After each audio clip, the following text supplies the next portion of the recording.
नमस्कार मित्रांनो, लग्नानंतर होईलच प्रेम या मालिकेच्या 6 ऑगस्टच्या भागामध्ये आपल्याला पाहायला मिळणार आहे.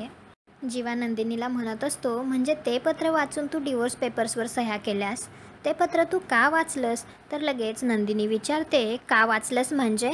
तर लगेच जीवा पटकन बोलून जातो, कारण ते पत्र तुझ्यासाठी नव्हतंच. ते पत्र का? आणि तो लगेच शांत होतो. हे ऐकून नंदिनी लगेच विचारते, ते पत्र का काय? अच्छा, म्हणजे आता सावरून घेण्यासाठी तुम्ही हे कारण देताय का, की ते पत्र माझ्यासाठी नव्हतं म्हणून? ते पत्र जर माझ्यासाठी नव्हतं तर मग कुणासाठी होतं? बोला ना.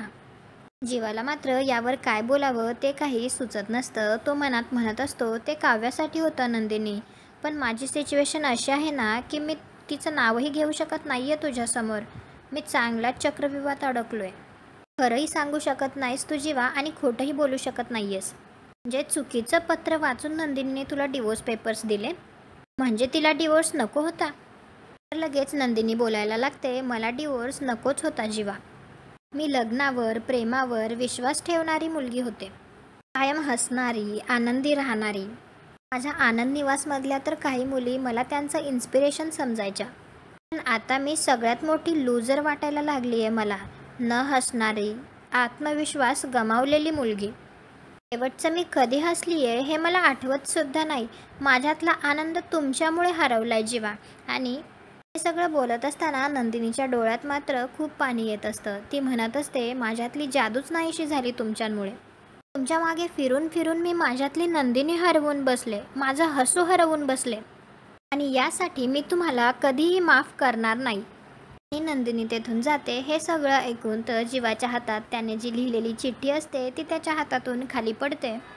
दुसरीकडे पार्थ त्याच्या रूममध्ये येतो. त्यावेळी काव्या अगदी शांतपणे झोपलेली असते. पार्थने ठरवलेलं असतं की आता तो त्याच्या लग्नाला दुसरा चान्स देणार आहे.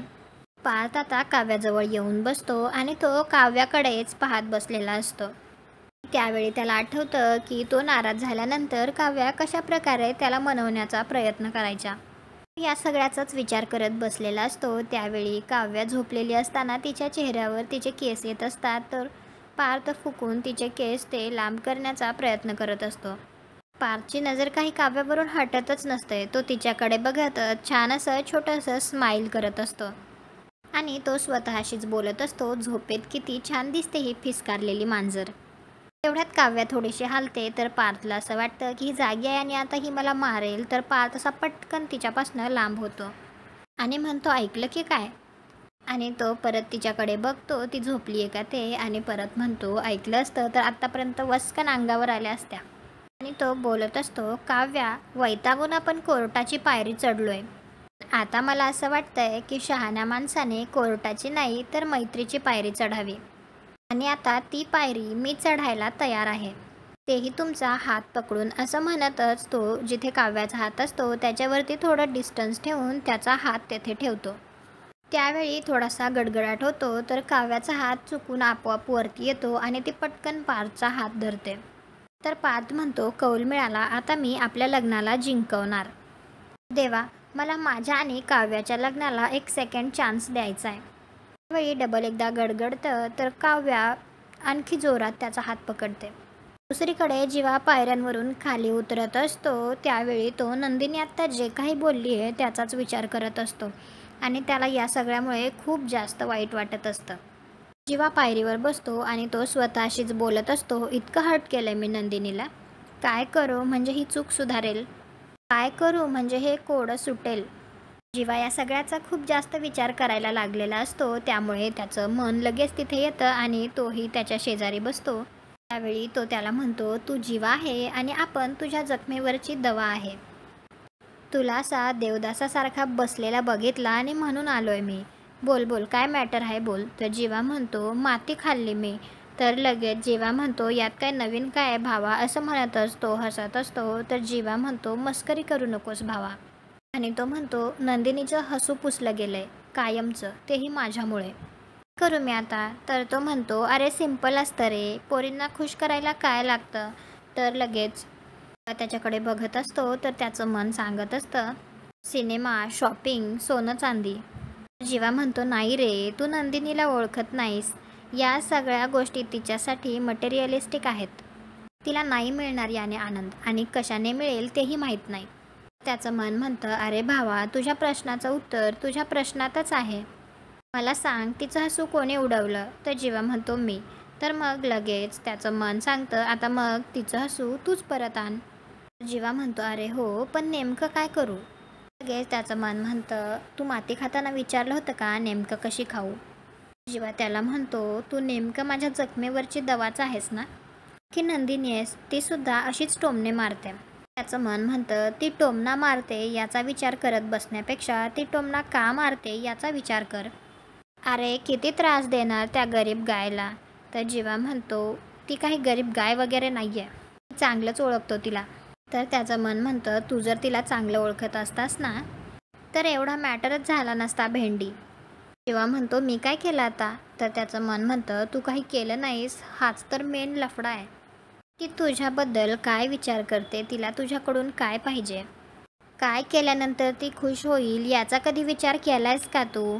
अरे एहसान केल्यासारखं तिच्याशी लग्न केलंस. ती बोलली होती का तुला येऊन माझ्याशी लग्न कर? अरे ती आपली बिचारी गरीब गाय तुझा हार्ट जिंकायला बघत होती आणि तू काय केलंस? तर तिचा हार्ट ब्रेक केलास. जीवा त्याला म्हणतो, तुझं काय चाललंय? आत्ताच काही वेळापूर्वी मी या सगळ्या गोष्टी कबूल केल्या ना, तरीसुद्धा तू मला ऐकवतोयस. इरिटेट करू नकोस रे, सोल्युशन दे. तर त्याचं मन म्हणतं, झालं लगेच चिडलास? हे बघ, तुला जर नंदिनीला परत जिंकायचं असेल, तिचं हार्ट जिंकायचं असेल, तर डोकं गरम करून चालणार नाही, तुला आधीच सांगतोय मी. हे बघ, तुला तिचं हार्ट जिंकायचं आहे. आत्तापर्यंत तिने जसं तुला सहन केलं ना, तसं तू आता तिला करायचं आहे. तिच्या तोंडाचा फुगा झाला असेल तर त्यातली हवा तू काढायची. तू आत्ता तो लग्नाआधीचा जीवा बनायचं, कळलं काय? तर जीवा म्हणतो, त्या जीवाला मी केव्हाच विसरलोय. तर मन म्हणतं, अरे तोच तर लफडा आहे ना. नंदिनी तुला विसरण्याच्या आत जुन्या जीवाचा हात धर आणि ती कशी हसल, तुझ्यामुळे ती कशी खुश होईल याचा विचार कर. काय ना, सध्या तुझं मीटर डाऊन आहे, त्याला जरा वर कर, कळलं काय? तर जीवा म्हणतो, जमेल ना मला. त्याचं मन म्हणतं, अरे भाऊ, आपण आहे ना, या जीवाला हा जीवाबाई हेल्प करणार, तू फक्त हो पुढं, आपण आहे मागं. तर लगेच जीवा म्हणतो, ठीक आहे, तू बघच आता मी काय करतो ते, दाखवतोच तुला. त्याचं मन म्हणतं, अरे भावा, तुझा स्क्रू जरा ढिला आहे का? बोललो ना मी, फक्त दिखावा करू नकोस रे. तिला बरं वाटेल असं नाही, तर खरं वाटेल असं वाग. तिला जे काही करशील ना, ते मनापासून कर.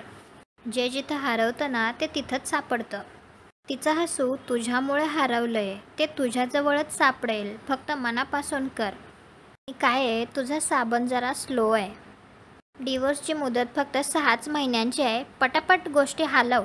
एकदा का तुझ्यामुळे तिचं हसू परत आलं की झालं मग. हे बघ, तुमचं लग्न टिको ना टिको, पण तिच्या चेहऱ्यावरचं हसू मात्र परत आलं पाहिजे. आणि एकदा का ते परत आलं की भावा, जुनी नंदिनी परत आली. जे काही करशील भावा, ते मनापासून कर, कारण नंदिनी तुझं लाईफ जॅकेट आहे. तर जीवा म्हणतो, एक मिनिट, हे वाक्य तुला कसं माहिती? कारण हे तर मी पत्रात लिहिलं होतं. तर लगेच जीवाचा तो मन म्हणतं, कारण भावा, आपण तुझ्या आतला आवाज आहे, गरज पडेल तेव्हा आवाज दे, आपण हजर होणार. चल, ऑल द ऑल तुला. तर लगेच जीवा हसतो आणि म्हणतो, अरे ऑल द बेस्ट असतं ते. तर त्याचं मन म्हणतं, ए ब्यान्या, स्वतःच्या चुका सुधार, माझ्या सुधारतंय बेनं, असं म्हणून तो निघून जातो. तर जीवा स्वतःशीच म्हणत असतो, जीवा आत्ता हार मानू नकोस. काहीही करून नंदिनीचं आधीचं हसू परत घेऊन ये. आजपासून तुझं हेच टार्गेट. चकाचक बाई, आता तू बघत राहा, हा पसारेवाला आधीची नंदिनी आणि तिचं आधीचं हसू परत घेऊन येणार. आणि तेवढ्यात परत एकदा गडगडाट होतो. दुसरीकडे काव्या झोपलेलीच असते आणि पार तिच्या जवळच बसलेला असतो. तो एक फ्रेंडशिप बँड घेतो आणि तो काव्याच्या हातामध्ये बांधतो आणि म्हणतो, हॅपी फ्रेंडशिप डे काव्या. इकडे नंदिनी आणि मानिनी किचनमध्ये असतात. त्यावेळी नंदिनी मानिनीला म्हणत असते, काउन्सिलरला बोलवायचं का पिहूसाठी? त्यावेळी मानिनी तिला म्हणते, तू पिहूसाठी काउन्सिलरला बोलवायचं असं म्हणतीयस का? तुला असं वाटतंय का? तर लगेच नंदिनी म्हणते, मी फक्त बोलली आहे, कन्फर्मेशन नाही दिलेलं अजून. म्हटलं एकदा तुमच्याशी बोलूया, तुमची काही हरकत नाही ना? तर मानिनी म्हणते, नाही हरकत काही नाही अगं, मी पण बघतेच आहे ना, लेकरू बिचारं कोणाशी बोलतही नाही आहे, सगळं मनात ठेवतं आहे आणि आपण आणखी आणखी प्रश्न विचारले ना तर ते आणखी आणखी बुजून जाईल. त्यापेक्षा बरोबर आहे तुझं, तू बोलव काउन्सिलरला. नंदिनी म्हणते, बोलावू ना, थँक्यू. मी मग आजच बोलावते आई. मानिनी म्हणते, हो चालेल. नंदिनी, मला खरंच कौतुक वाटतं गं तुझं. म्हणजे तू प्रॉब्लेम्सवर नुसती चर्चा करत बसत नाहीस तर तू तोडगा काढतेस.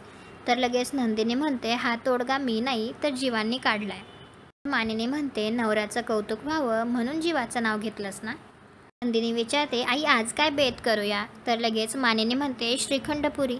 म्हणजे श्रावणातला मला आज जरा नैवेद्य दाखवायचा आहे म्हणून म्हटलं श्रीखंडपुरी. मग सगळ्यांसाठी श्रीखंडपुरीच करूया. श्रीखंड झालाय माझं, पुऱ्या तू करणार आहेस. नंदिनी म्हणते, हो. तेवढ्यातच जीवा तेथे येतो आणि तो मानिनीला म्हणतो, ती एकटी का करेल आई, केअरिंग इज केअरिंग ना. तर मानिनी लगेच म्हणते, हो का, बाहेर जाणार होतास ना तू. तर लगेच जीवा म्हणतो, बाहेर जाणार होतो पण आता पुऱ्यांबद्दल ऐकलं आणि मग म्हटलं पुरे, आता बाहेर नको, घरीच थांबूया, नंदिनीला पुऱ्या करायला हेल्प करूया. असं बोलल्यानंतर नंदिनी मात्र जीवाकडे बघत असते. तर मानिनी म्हणते, अरे वा. नंदिनी त्याला म्हणते, तुम्ही पुऱ्या करणार. मानिनी म्हणते, हसू नकोस हा त्याला, तुझी सासू वरून टोमणे मारेल तुला. याच्या आजीने याला खूप गोष्टी शिकवून ठेवल्यात. याच्या आजीला स्वतःला चाट करायला खूप आवडायचं, त्यामुळे पाणीपुरी भेळपुरी हे सगळं जीवाला येतं. शिवाय नानकटही. पुऱ्या या तर जीवाचा हातखंड आहे बरं का. आजीच्या तालमीत तयार झालेत साहेब. नंदिनी म्हणते, कमाल आहे, मला याबद्दल काहीच माहिती नव्हतं. तर लगेच जीवा म्हणतो, अरे आपने अभी तक हमें पहचाना ही क्या है, वो चीज़ आहे. तर लगेच मानिनी म्हणते, हां चल चल चल चल बाहेर जा, बाहेर जाऊन कर तुझं काय ते, आम्ही दोघी करतो इथे. तर जीवा लगेच म्हणतो, सॉरी सॉरी अगं, तुम्हाला हसवण्यासाठी थोडी गंमत केली मी, तू बाहेर जा. तर लगेच मानिनी म्हणते, काय. लगेच जीवा म्हणतो, सॉरी सॉरी, तू बाहेर जा आणि आराम कर असं म्हणायचंय मला आई. तर काय करतेयस, मला काळजी आहे तुझी. तर मानिनी म्हणते, हां काळजी म्हणे. तर लगेच मानिनी गुपचूप बाहेर जाते. तर जीवा म्हणतो, येस. इकडे काव्या मोठ्याने ओरडते, देशमुख. पार्थ दाढी करत असतो परंतु काव्याचा आवाज ऐकून तो हातात ब्रश घेऊन आहे तसा धावत काव्याकडे येतो. काव्या म्हणते, काय झालं ते नंतर सांगते, पण हा काय अवतार आहे. तर लगेच तर पार्थ म्हणतो, किती जोरात ओरडलात तुम्ही. काव्या म्हणते, ते सोडा, पण साफ तर आता तुम्हाला मी करणार आहे. काल रात्री झोपेत तुम्ही माझा गैरफायदा घेतलात. पार्थ म्हणत असतो, काय गैरफायदा घेतला मी, काहीही काय बोलताय. काव्या तिच्या हातातील फ्रेंडशिप बँड दाखवतच विचारते, हे काय आहे. पार्थ लगेच म्हणतो, तुमचे स्पेक्स फुटलेत ना, फ्रेंडशिप बँड आहे, काल रात्री मी बांधलाय. काव्या त्याला म्हणत असते, मी झोपेत असताना तुम्ही माझ्या हातात फ्रेंडशिप बँड का बांधला हो. पार्थ म्हणतो, माझी आई म्हणते की मांजर झोपलेली असतानाच तिच्या गळ्यात घंटा बांधावी. काव्या म्हणते, काल मी बांधत होते तुमच्या हातात फ्रेंडशिप बँड तर तुम्ही मला का नकार दिलात. आता तुम्ही कशाला बांधलाय मग माझ्या हातात फ्रेंडशिप बँड. म्हणतो, काल दिवसभर तुम्ही जो मला फ्रेंडशिप बँड बांधा बांधा म्हणत होता तो घरच्यांना दाखवण्यासाठी, पण मी हा जो फ्रेंडशिप बँड बांधलाय तो मनापासून बांधलाय. बघा, घरच्यांच्या समाधानासाठी आपण खोटा खोटा भातुकलीचा खेळ खेळतोय, पण त्यात काहीतरी खरं असावं म्हणून हा फ्रेंडशिप बँड बांधलाय. लग्नानंतर होईलच प्रेम असं मला वाटलं होतं, पण प्रेम आपल्यात नाही झालं.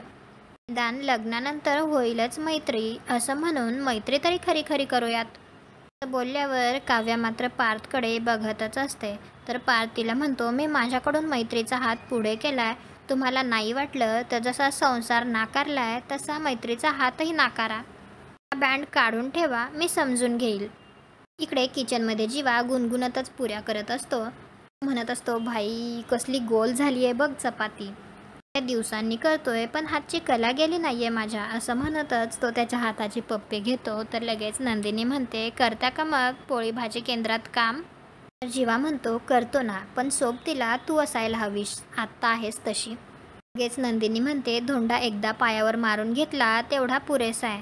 तर लगेच जीवा विचारतो, तू मला धोंडा म्हणालीस. तर नंदिनी म्हणते, नाही नाही, चुकलंच माझं, सरळ दगड म्हणायला हवं होतं तुम्हाला. दुसरीकडे पार्थ काव्याला म्हणत असतो, आणि हो, हा बँड जर तुम्ही एक दिवस जरी कॅरी केलात तर मी समजून जाईन की तुम्ही माझी मैत्री ॲक्सेप्ट केली. तो तेथून जायला लागतो तर काव्य लगेच म्हणते, मित्र म्हणवताना तुम्ही स्वतःला? मग मित्राचं कर्तव्य पार पाडलं असतं आधी एखाद्याने. मी अभ्यासात बिझी आहे माहिती आहे ना.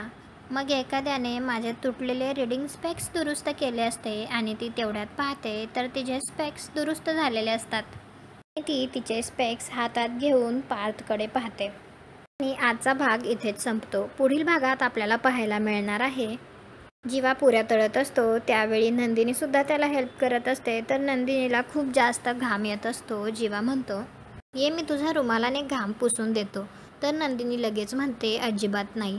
जेव्हा म्हणतो, मी तुला टच न करता तुझा घामही पुसून देईल आणि तुझ्या चेहऱ्यावर स्माईलही येईल. जीवाचं हे असं बोलणं ऐकून नंदिनीला मात्र खूप भारी वाटत असतं आणि तिच्या चेहऱ्यावर नकळत असं एक छान स्माईल येतं. आणि नंदिनीच्या चेहऱ्यावर स्माईल बघून जीवाच्या चेहऱ्यावर सुद्धा स्माईल येतं. दुसरीकडे रम्या आणि वसवात्या पिहूच्या आईला नंदिनीच्या विरोधात भडकवण्यासाठी आलेले असतात. रम्या म्हणत असते, आपल्या पिहूला वेडे ठरवण्यासाठी त्या नंदिनीने आज काउन्सिलरला घरी बोलावलं आहे. त्यानंतर पिहूची आई सगळ्यांसमोर तमाशा करते. ती सगळ्यांना जमा करते आणि मानिनीसमोर म्हणत असते, तुझी सून तिची हद्द पार करतीये. तिने मला न सांगता काउन्सिलरला बोलावलं. ती असंच काही बोलत असते तर काव्य लगेच मोठ्याने ओरडते, गप्प बसा.